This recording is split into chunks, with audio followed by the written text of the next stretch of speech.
So how to change color in chainless foundation half double crochet. Since this tutorial is just about how to change color, I'm gonna do these a bit faster. So start with the slip knot and chain 2. If you don't know how to do the basic chainless foundation half double crochet, check out this video.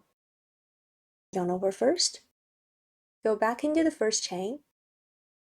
Pull yarn up.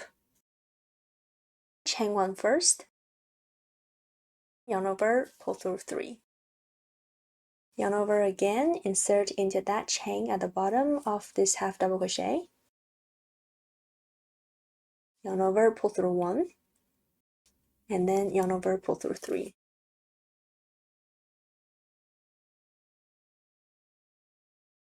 Okay, so how to change color. If you want the next stitch to be a different color, you need to change here. But since I already finished this stitch, I'm gonna make the next stitch this color as well, and then I'll change color the stitch after. So the next stitch, yarn over, insert my hook there in 2 loops, and then I'm gonna yarn over, pull this yarn up, and then go ahead and do the chain 1 for the half double crochet we're making right now. And then when you have the last 3 loops on your hook, this is where you change color. So I'm gonna grab this new color and then just pull it through, and then I'll leave these 2 yarns at the back.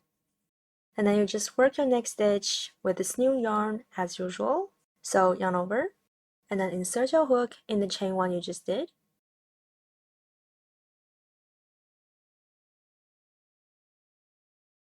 Again, leave these 2 yarns at the back. Yarn over, pull yarn up. Now yarn over, pull through 1 to chain 1. Yarn over, pull through 3 to finish this half double crochet. And then repeat that to work your stitches.